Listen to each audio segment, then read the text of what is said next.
The highs and lows you experience in a race like this, man, it gives you a lifetime of fucking knowledge. If I get lost. If I get lost. Hurt. Or die. It's my own damn fault. It's my own damn fault. These people are here trying to find themselves.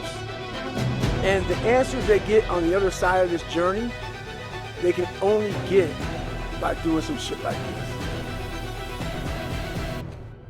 Suffering, my friend, suffering makes you fucking a very knowledgeable person.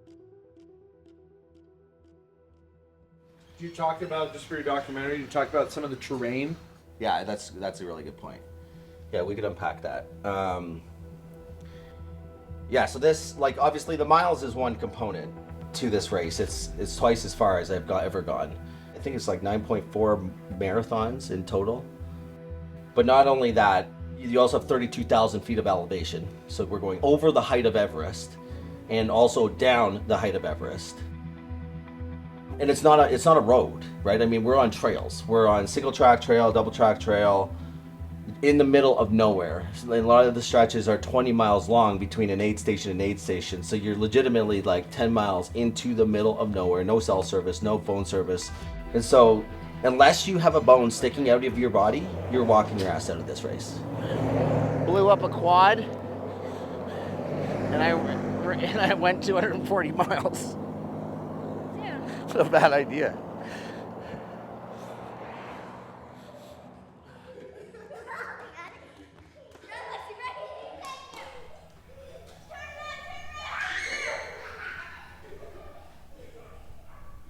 You know, I was just a very standard guy that, you know, socialized a lot, you know, lived for the weekends, you know, wasn't into fitness, wasn't a runner, wasn't doing, you know, I would work out three days a week, you know, to keep my dad bod from getting too out of hand and from my back not to hurt. You know, that was essentially who I was.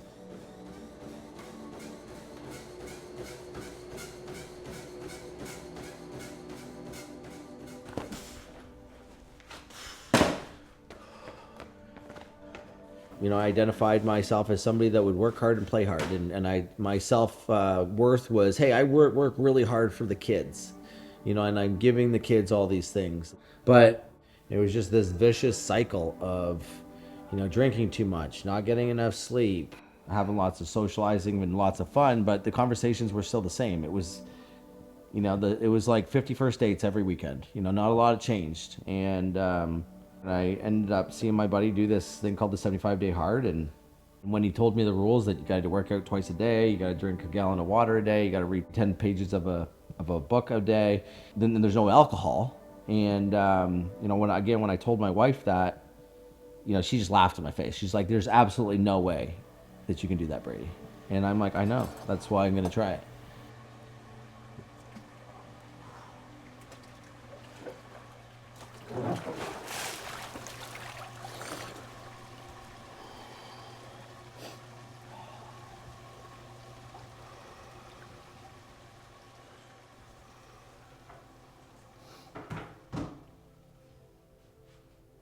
So during this challenge, I had to read 10 pages of a personal development book every day. And so one of the very first books that I read was Never Finished. And this book is, you know, about David actually running the Moab 240, DNFing it, and then coming back.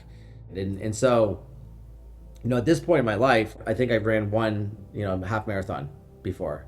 And I never would even imagine to think that I would want to run 100 miles. And this wasn't that long ago.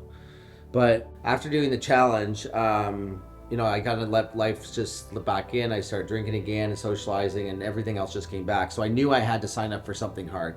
So I signed up for a half Ironman. And so I've never swam like this, never been on a road bike like this. And I trained for 4 months for this. I, you know, again, went back to not drinking. Everything in life got better. This is right when we moved down from Canada to the US. We started in a brand new country, knew no souls, knew nobody. We didn't have relationships.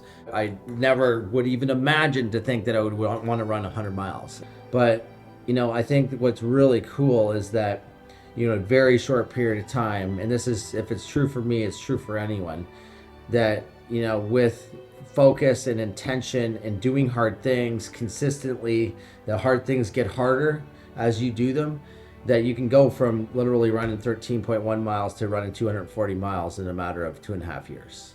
And, you know, Chasing Goggins is a great name for a YouTube video, but it's truly what I was able to do in life too.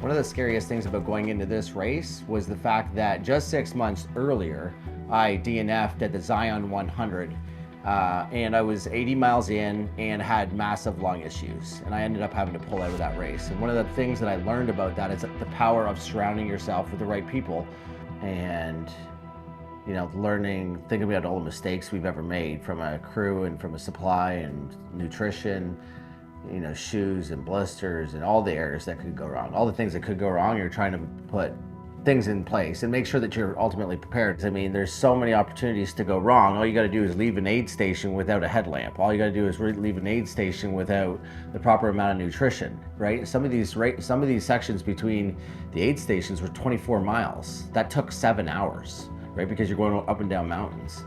And so if we forget something, we don't have the right thing, and you're starting to, you know, things are going sideways 3 miles, or, you know, three miles or 3 hours into a 7 mile section, well, that, you know, that's going to set me up for just, you know, more hell than necessary. So the day before, we really focused on prepping the crew, prepping the vehicle, and I had to get a shakeout run in. I was getting nervous, anxious. I was ultimately just ready to start because, you know, thinking about the inevitable or the unknown was more scary than starting. But it was good to get the legs moving and get the legs shaking. And then I had a moment to myself where I really needed to think and send myself a message and be like, Brady, when you know, it's not if, it's when I have the darkest thoughts, the darkest moments, and I'm considering quitting, or the pain is unbearable. It's just like the altitude, I can't breathe, or there's actually injury. Like, what am I going to tell myself to make sure I don't quit? Dear self, you are going to be suffering right about now. And what you need to remember is just imagine Kylie or Lexi coming to you after you quit and said, Dad, you didn't do what you said you were going to do. Dad, you didn't finish what you started. Imagine your two girls looking up to you, and you always doing exactly what you said you would do, and then all of a sudden that all changed for them for the rest of their life. Right now you need to make the decision. Do you push harder? Do you push deeper? Do you dig deeper? Or do you let that turn into the reality because you just gave up? That is not you. That's not who you are. You've never been that, and now is not the time to quit. Down in southern Utah, as more rain moves through the region. In Washington County, areas with burn scars are of concern because flash flooding can happen with little to no warning. And in Kanab, the city is providing sandbags to those in need. With the storm coming in, it really reminded me of how many variables are going to be out there that are completely out of my control.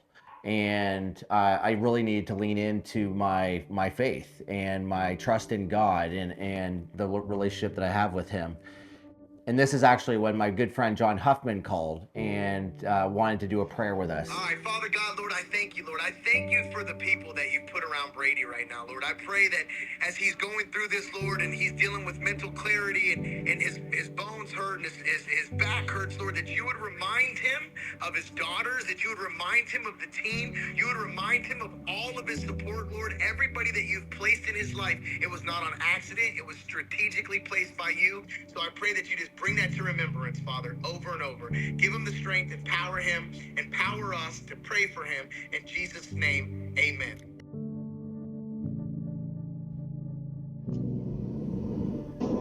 how's it going, man? Are you ready? Oh, ready. We are ready.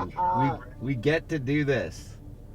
I know we do, and again, I get to witness this. I get to watch this. It's amazing, bro.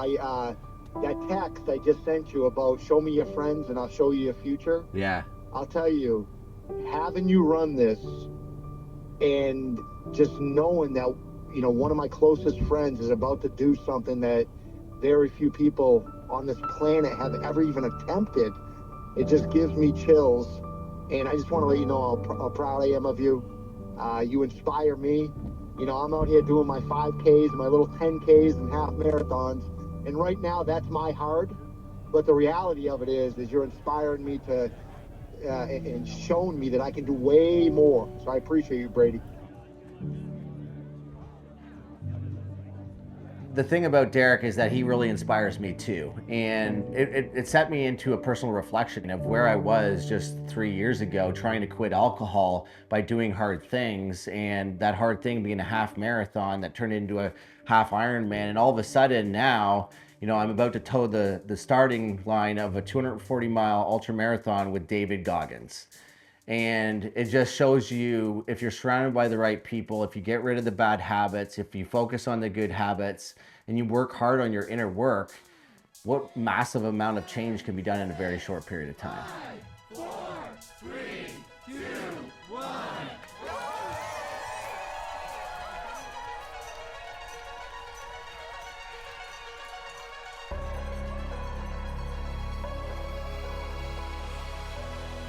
So the strategy for the start of the race was to, you know, get through the start and essentially just try to settle in and race my own race.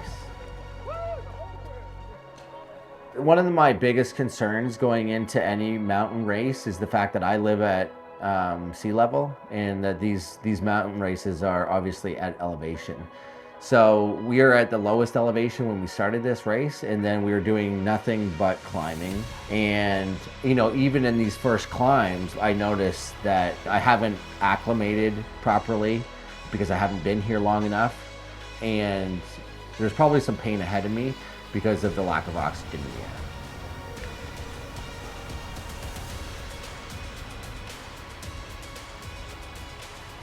the air. How you feeling, big man? Feeling good. Looking forward to getting off the slick rock, but yeah, feeling good. 2 miles to the next aid station. Sweet. So we got into the first aid station at 16.7 miles, and this was the first time and the last time that I'll see my crew for a very, very long time.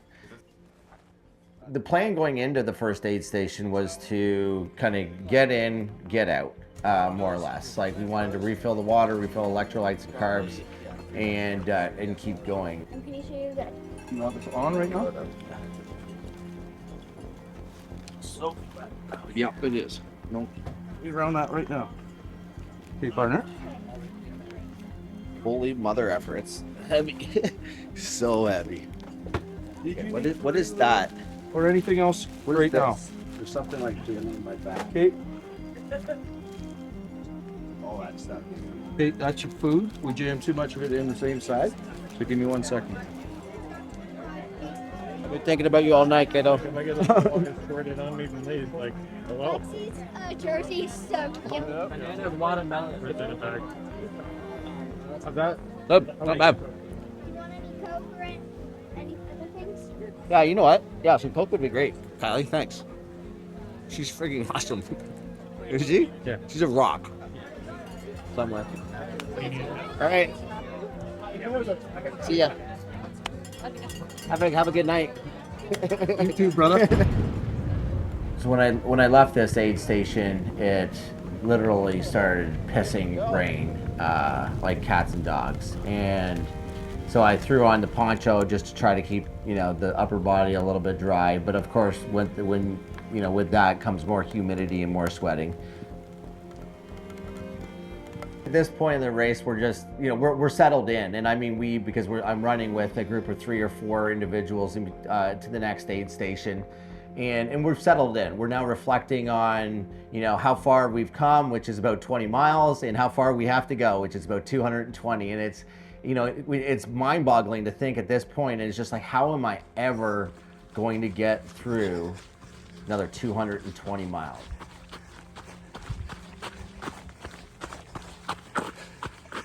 All right, we're here in the shed, 29 and a half miles in. It's 8 o'clock, so we've got 8 hours in. So the next section is quite big. We got 4 hours to a water station, and then 20 miles past that before the next aid station. So we got another like 7 hours to go before we see another human that's not on the trail. I was alone the last like 5 hours. Dude, I saw don't do that again. Front and headlamps behind. I'm like, whatever. All right, so here we go. At this point, I was carrying about 6 liters of fluid, and it was heavy. I mean, our pack was about 30 pounds, and we weren't just, I didn't have to just carry just the water and just the nutrition. You had to carry raincoats, pants, gloves, hat, whistles, extra headlamps. Like, there was a lot of extra weight required. It was almost like we were rucking, you know, meanwhile, but we're also running for this. So that was also one of the things that, reflecting back as I was started, you know, the shoulders at this point were getting pretty sore because, you know, we've been now running for at least 8 or 9 hours, and sleep deprivation was definitely settling in.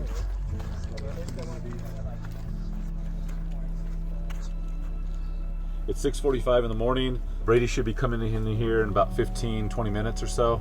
We're at mile 68 at Indian Creek, and this next leg he can pick up a pacer, so that's where I'm at. I got the nice pacer badge here.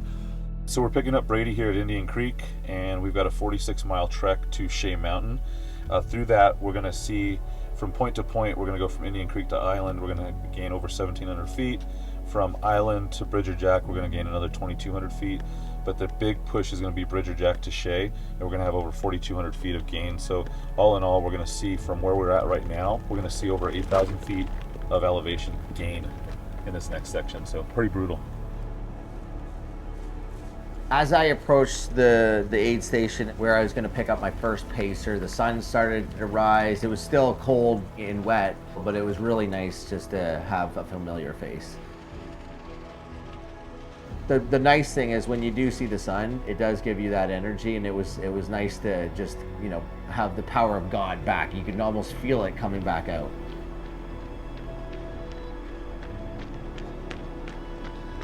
It was like a new beginning. It was like a brand new day. I wasn't tired. It was the exhaustion had gone away, and there was a bunch of runners ahead of us, and we just started picking them off one at a time. Like, we were moving at a 10-minute per mile pace, you know, at 70 miles in. So we had a little road section, and then we started getting off-road again. And it was, I didn't realize the hell that I had in front of me.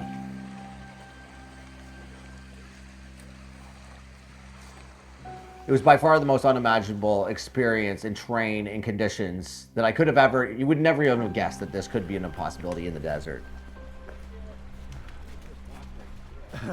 And so the first little while we were trying to avoid the rivers. We were jumping over them, running around them. We were finding alternate routes. It eventually got to the point where you could not avoid the rivers. They were up to our knee high, and you literally could not, you had to go straight through them.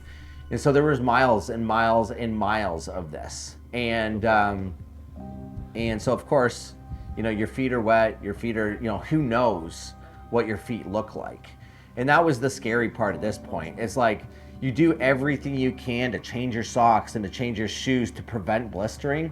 Blistering is one of the main things that could take you out. If these get so bad, you know, you have 170 more miles to go. 78 miles in, and we just spent the last 2 hours jumping a river, back and forth, back and forth, back and forth on 78-mile legs. It was ridiculous. And now look at this.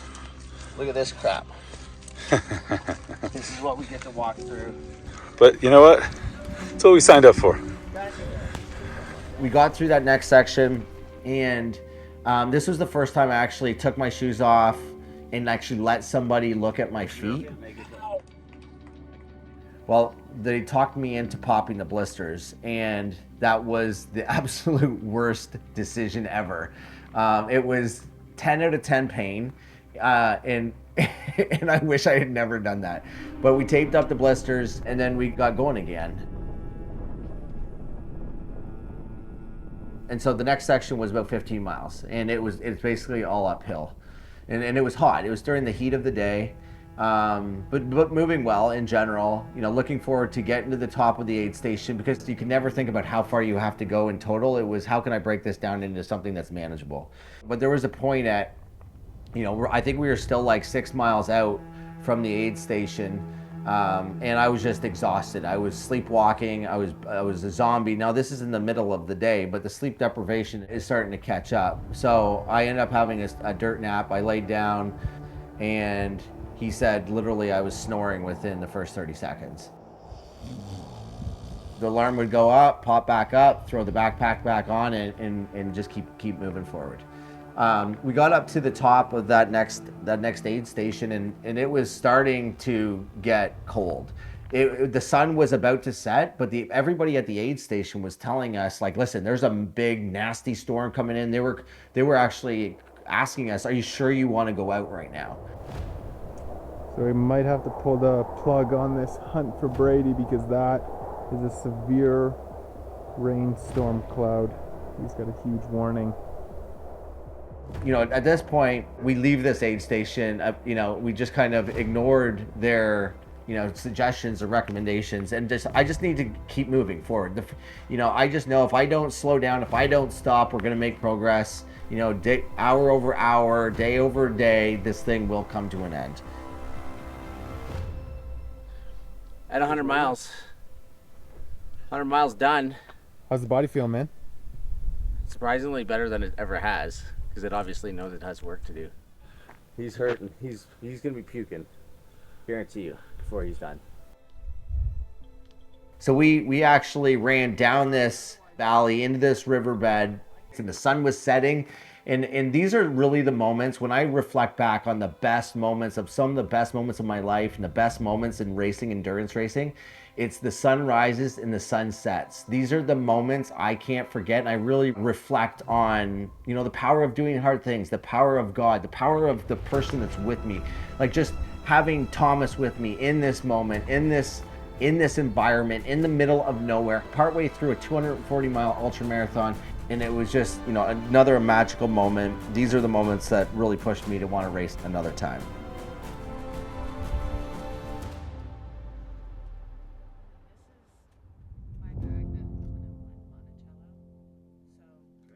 So I'm gonna be crewing for Brady. We're gonna meet at Shea Mountain, and then we're gonna go about 12.2 miles over here to Monticello is where we're gonna meet the crew. And if you wanna look at the elevation here, when we start at Shea, we're roughly 8,000. And we're gonna go over this peak here, which is a little over 10K vertical, and then we're gonna come down. Monticello's right here, where we're gonna meet the crew, and then end at Dry Valley. It's a total of 29.6 miles. Starting probably around 2 a.m. and just looking forward to getting out there. I get to the aid station, and one of the guys, actually I knew the guy, one of Thomas's friends was there, and he approached me and said, congratulations, here it is. And I'm like, okay, where's my crew? And I go and find Seema, and she tells me, she's like, no, they're not here. They're not allowed to be here. I'm like, no, they need to be here. Tell them to get back here. I believe it was like 1 o'clock in the morning. I'm exhausted. I've gone now 2 nights. I've got 30 minutes of sleep. The last thing I want to do is sleep in a tent. So she talks me off the shelf. She calms me down. That's why I love having Seema there. And Seema and I have done tons of hard things together. So she's very comforting. She calmed me down. She can put me in my place. She got me into a tent where I could sleep. I slept for an hour and a half, and then came back out. We had some coffee, and then we were back out on the trails again together. All right, we are, I think, 125 miles, maybe. No, 121 maybe. My watch is stuck on some other thing, and my brain's not working, so I can't switch it. But I think we're up at 10,400 feet. It's very hard to breathe. We think we're close to the top. So we've got 8 miles to get back to the next aid station, where I'm gonna have more sleeping, because still a little bit of exhaustion. And more food. More food. I feel like I'm all up. but we're still moving along at like a mile, probably. Maybe 25. 25 minutes. Yeah. 25. Yeah, doing good though. Yeah.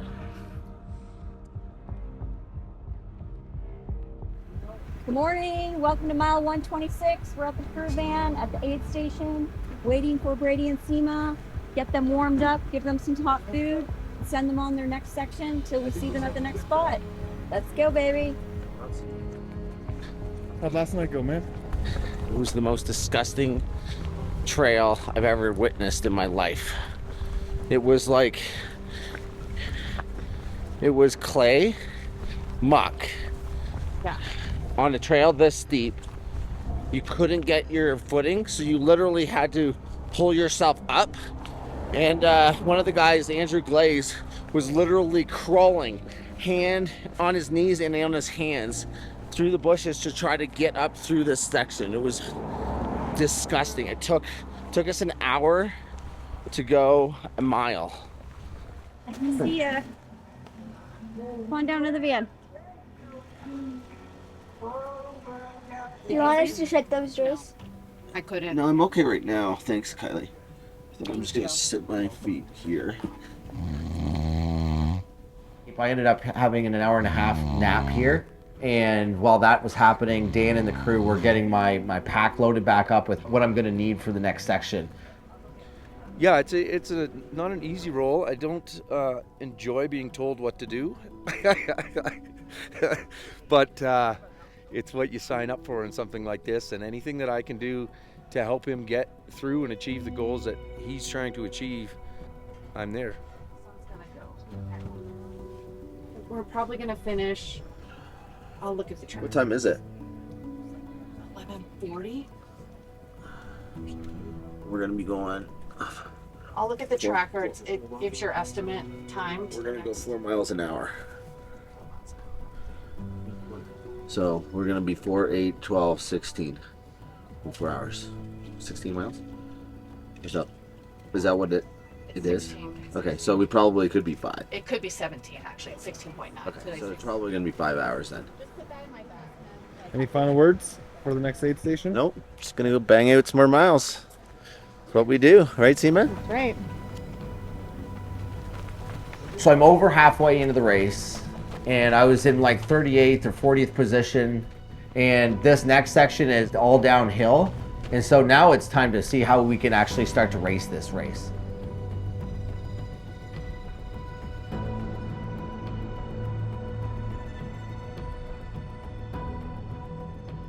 All right, so I'm going to be taking Brady from this aid station here, which is Dry Valley, over to this aid station here, which they call Needles. So it's the section in between the two mountains. It's going to be a good little break for him. It's relatively flat. It's not nearly as technical. It's not rocky.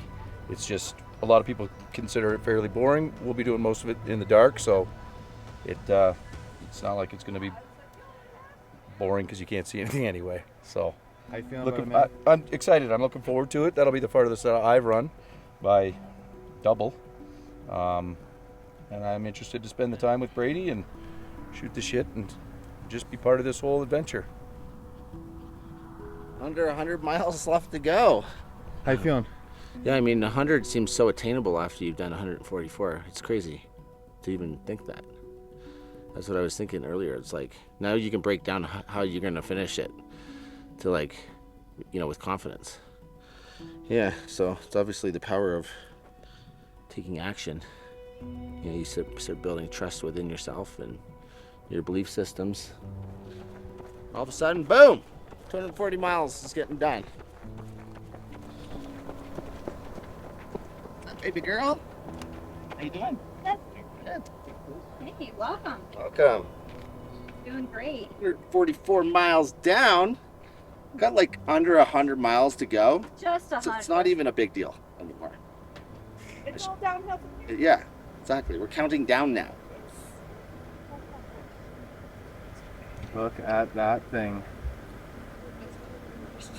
You think it's better to keep the blisters how they are? I don't know. I might get somebody to work on them, or we could get them cleaned up and get the tape and just start taping some of this stuff. This hurts as bad as the last time I got one drained. Like, do they always hurt? Yeah, fuck yeah. Okay, then let's not do that. Okay. Like you're fine. No. It hurts so bad. And so at this aid station, my friend Thomas nurtured some of the blisters again. Yes, they convinced me again to pop all of them, tape them all up, put more lube over my toes, and got me ready. Ow, ow. Oh, you're squeezing the damn thing. Well, jeez. Ow. Aren't you doing a 240-mile run? Yeah, but I don't squeeze on my toes.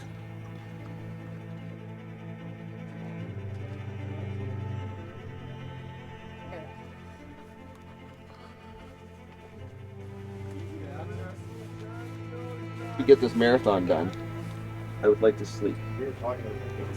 Yes. Yeah. At mile 46, there's a crew that we can get there. Yeah, where I picked. Well, no, yeah. 46 you can see. Well, that's a deal then. Yeah.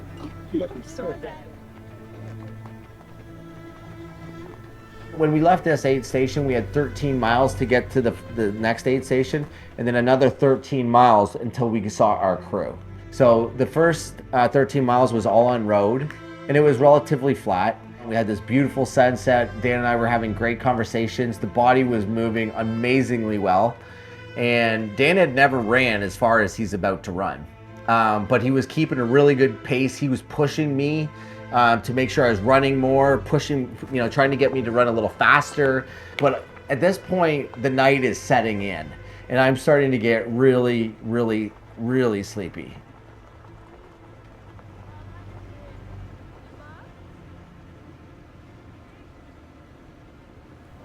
What do you need? I think just to go to sleep. You need to get down anything before you go to bed? I should, but I think I'm just too tired to. I think we'll do that after. Yeah. So we're here. Yep. So we go. It's gonna be cold, and you gotta go up 9,000 feet of elevation, and it could be mucky and yucky, and probably is going to be. It's gonna suck. It's gonna be just hard. Period. Probably just way harder than everything else. But what must go up must come down, so then it's 40 miles to the finish line. This is really when the fear started to set in. The next 30 miles was climbing up and then staying in that 10,000 to 11,000 foot elevation range for quite some time. But I was very excited to run with Mason. Mason actually works with us. He's another ultra runner, and I was very thankful, excited to be with Mason because he has the experience of running Cocodona 250. So we went out there and we started moving again. And at this point, I was moving pretty good. We get into some of the trails, and of course now it starts to rain again. And so, at this point, I think my crew is telling me that we've had now a record rainfall for Utah ever. The most amount of rain in record has literally fallen during the duration of this race. And this is really when everything started falling apart.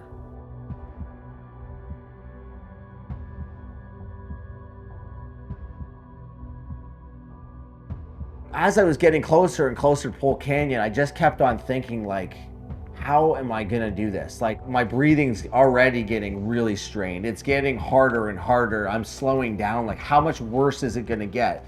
Can I do this? All of the things and all the doubt is really creeping in. Well, things aren't going so hot anymore. Finally, the time has come. I dropped my phone. You didn't realize it, so I ended up having another dirt nap, and then we had to walk back and go find the phone.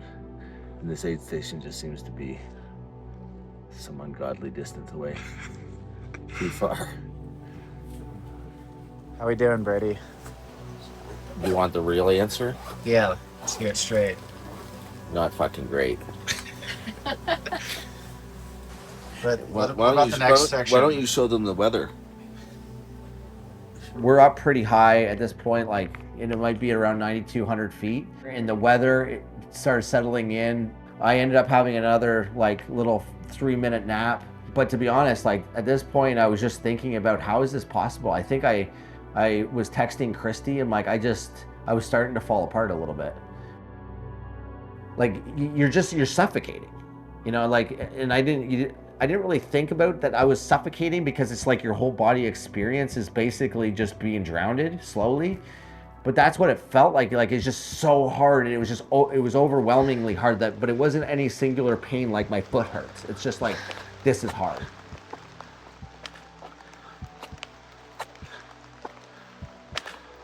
How we doing? I can barely breathe. Deep in sufferfest. I think we're going, what, an hour per mile? Probably about that pace. It's been pretty steep. Yeah, steep. Oh. I'm going like 20 feet, 30 feet maybe, and then pausing. We're up to 10,800 feet.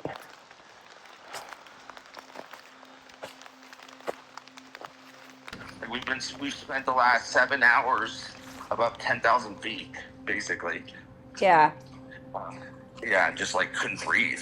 Are you warm enough? Yeah. Are you? We're good now. It's starting to clear out. Yeah. There's still 5 more miles to go though. Like it was freaking insane. Yeah. How's your breathing doing right now? It's fine now, I think. Anyway, but I'm going downhill. Yeah, you're starting to come down. We can see your elevations. Yeah. And your speed is coming up. Did you see any snow? No. That's good. No. We're just skating down a mud path, so anyway, we're not sure exactly what the plan will be to maybe just finish it tomorrow morning. Fine, get some rest. Yeah, maybe just we might what do you got for hotel rooms? We have an Airbnb, honey. Okay, sweet. Okay. All right, well, we're gonna try to get down there before dark. Okay, so we're coming up to Geyser to meet you, and then let's play it by ear, even if you have a couple hours sleep there. And then we can make the decision. Let's do that. You can sleep. Do you want anything? No. Do you want anything? No, we're good. No, we're good. Anybody else have questions? You're doing great, Brady. You got through the hard part, buddy. Stay strong. All right. We'll see you soon. Okay, keep going. At this point, I was out of it. I thought that we were gonna go to a hotel, and we're gonna sleep in a hotel or a motel or an Airbnb. Clearly out of it, like not realizing that we're 2 hours into the middle of absolute nowhere in Utah.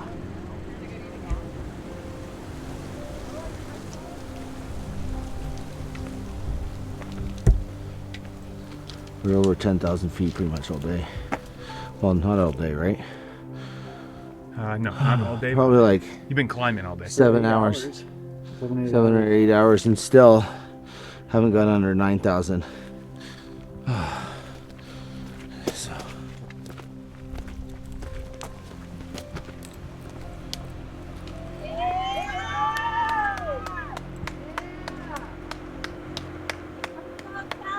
That's not fair. Everything back there. Honestly, that was crazy. How are you feeling here, Kai?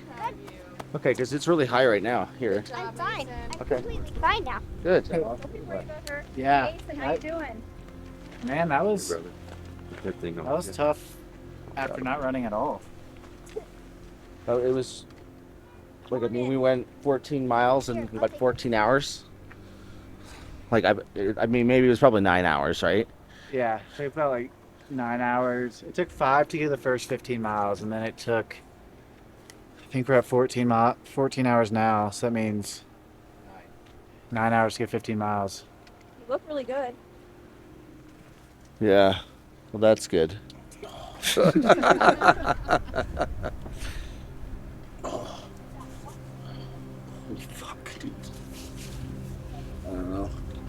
They actually don't look that bad. No, not as swollen as they were. If the last smell time. cam. Not as swollen. The swelling actually kind of went down. Well, look, Actually, look at the swelling on the ankle though. I was just gonna say, as soon as those shoes come off, I bet you by the time he gets back up.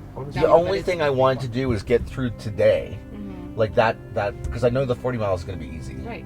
Like if we could have got through today without it being a complete shit show, we'd be banging that thing out right now. Yeah. I could still run 40 miles right now. You know, we didn't really have a plan. We knew we were going to do a longer sleep here. That was the plan, to have, you know, like a 2.5, 3 hours sleep here. But at this point in the race, just considering all the elevation and the issues that, you know, I mentally had to go through, I needed 5 hours sleep.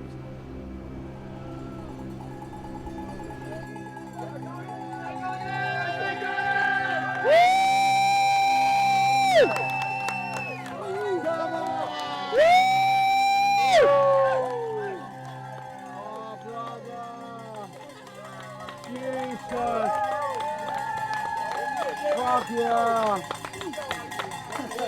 That was a rough one! Hey, man! Hey! Everybody got fucked up knees! I got broken toe. We are. Hey, we were sprinting? We're sprinting, right? We're gone.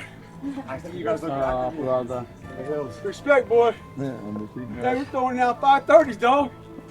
Yeah. I didn't care, man. Cam goes, you guys are both crushing. I said, he's got 4 miles on me. I'm going to try and catch him. Respect. You almost did. But guess what? You got it. You did. You got it. You got it. You got it, baby.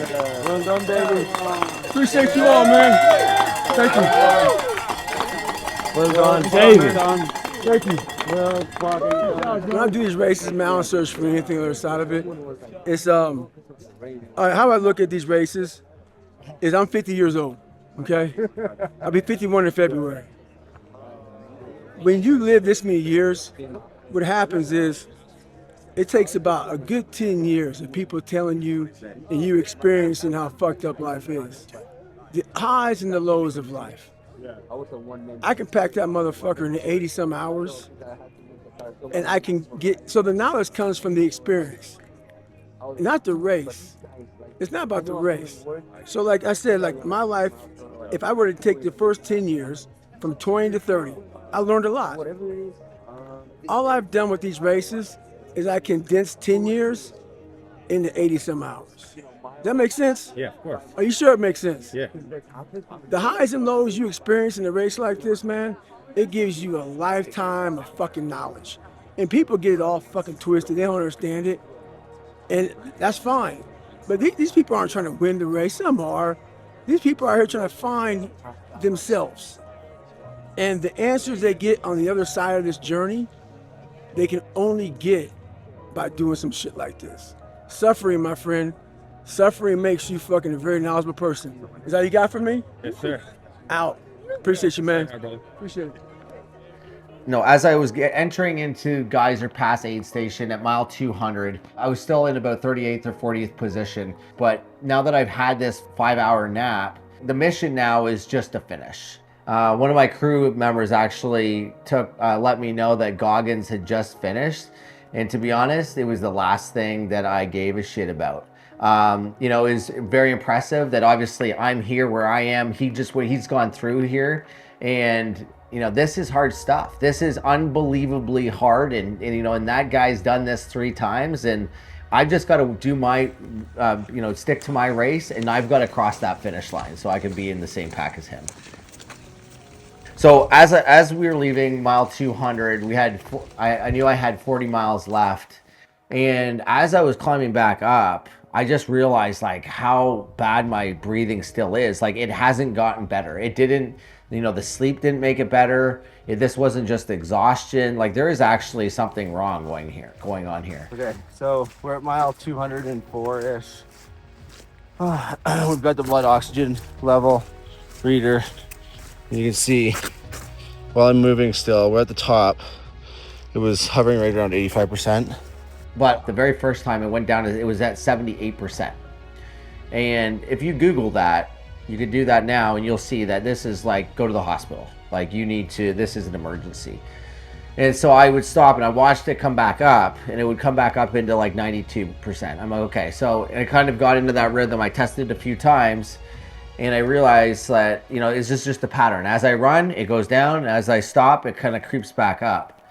And so it just, at this point, it was what it was. I mean, the option is to, you know, to quit or to do what we said we were going to do and get this thing done. We just finished leaving last aid station.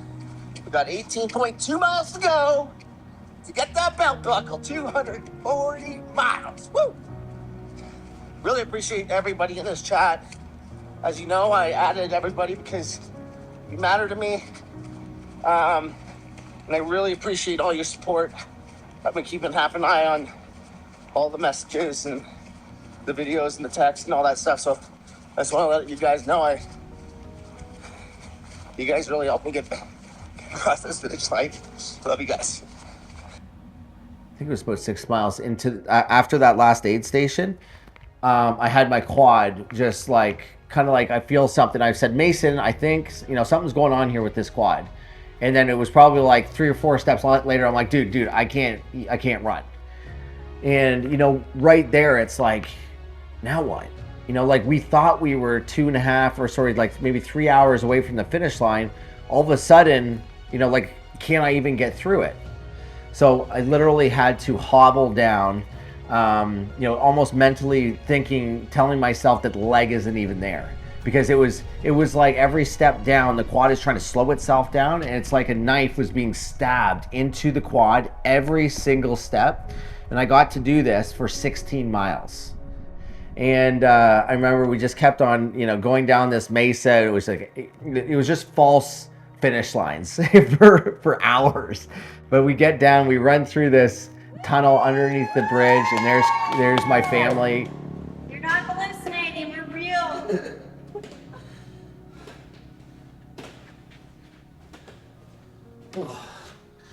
Can't wait to be on this flat ground. You're doing amazing, honey. Doing amazing. Incredible. Check. What's going on, brother? How you feeling? Well, my legs are destroyed. They're the one is anyway. So I'll get them. Ready for 3 more miles? Yep. Yeah, I'm looking forward to flat. This thing going down is just so painful. It's like a nice path all the way like back. 10 out of 10. Yeah. That was absolutely living hell. What got you through it?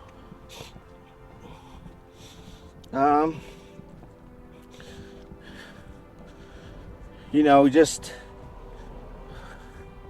think what happened. We didn't really say it, but like we just kept on just putting one foot in front of the other, and eventually we figured we'd get there. We just didn't know it'd take 9 hours or 5 times as long as it should. But there was, yeah, it was just like all the combination of the weather, the altitude, probably the fluid that's in my lungs, the trail conditions, the weather, the rain, the mud. You know, there's just pretty much everything. Are you normally this coherent at the end of your long races? I would say I'm pretty together right now. I was pretty together the whole time. I know. Is it because I was here? I don't know. I think just I was fairly composed the entire time. I don't know why. I think maybe I'm getting wiser. What do you think of that? Not even a laugh from the... I thought you were pretty composed when I was with you. Yeah.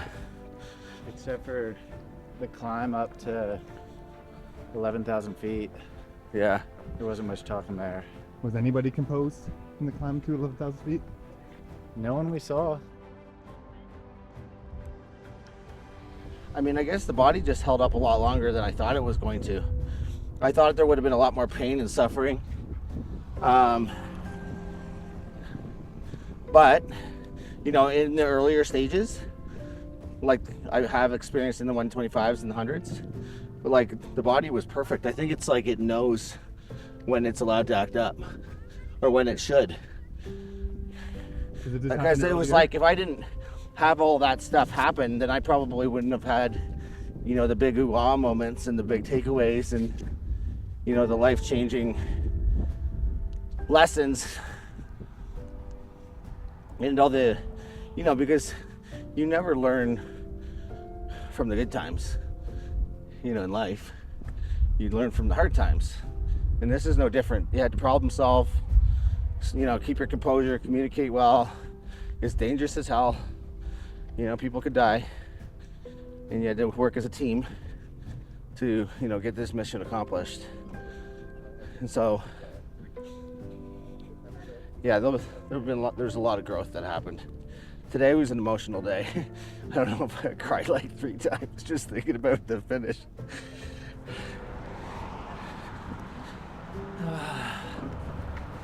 Baby, do you want to watch what happens when I run? Yeah.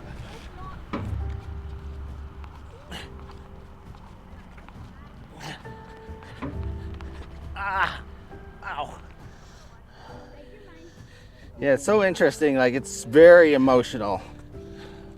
You know, the last 6 hours. Yeah, different times.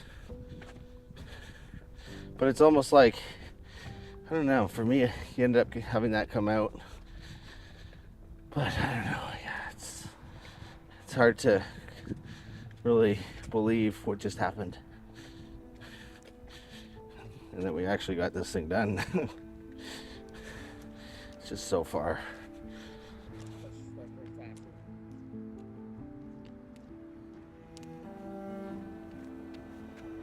You know, chasing Goggins, I feel like that's might be the title of this documentary. Like, yeah, so the very first hard thing that I ever did was a 75-day challenge where I couldn't drink, had to work out 2 times a day, and a bunch of other things, one including reading a book. And so this is the first time I didn't drink, you know, for like a week or 2 at a time since I was 14 years old. And the very first book that I read was about this race. And then, you know, I did a few 100-milers. Sure enough, here we are. You know, we're all racing it together now. So, you know, he's been part of the inspiration, you know, to show what's possible. And now I get to be that for other people watching this as well. So I think that's pretty cool.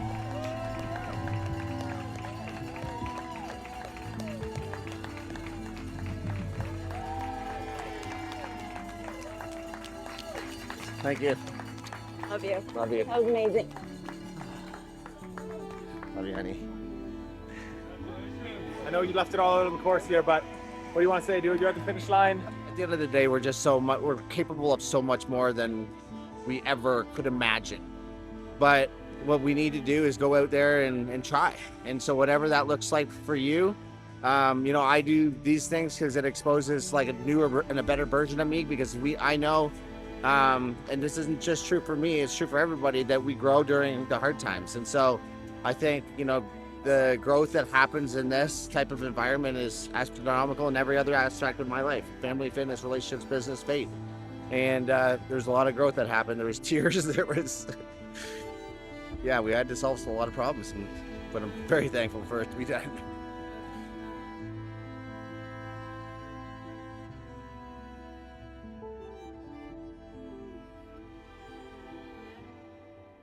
Well, thank you very much, guys, for watching this video. We really hope that it inspires you to take action in your life. We'd also like to give a special shout out and thank you to our title sponsor, Peak Longevity Institute. You can find their information in the first comment below. And we'd also like to give a big thank you to Derek Carlson from the Realty One Group, as well as John Huffman from John Huffman Speaks. Thank you to all you sponsors for making this video a reality and a possibility.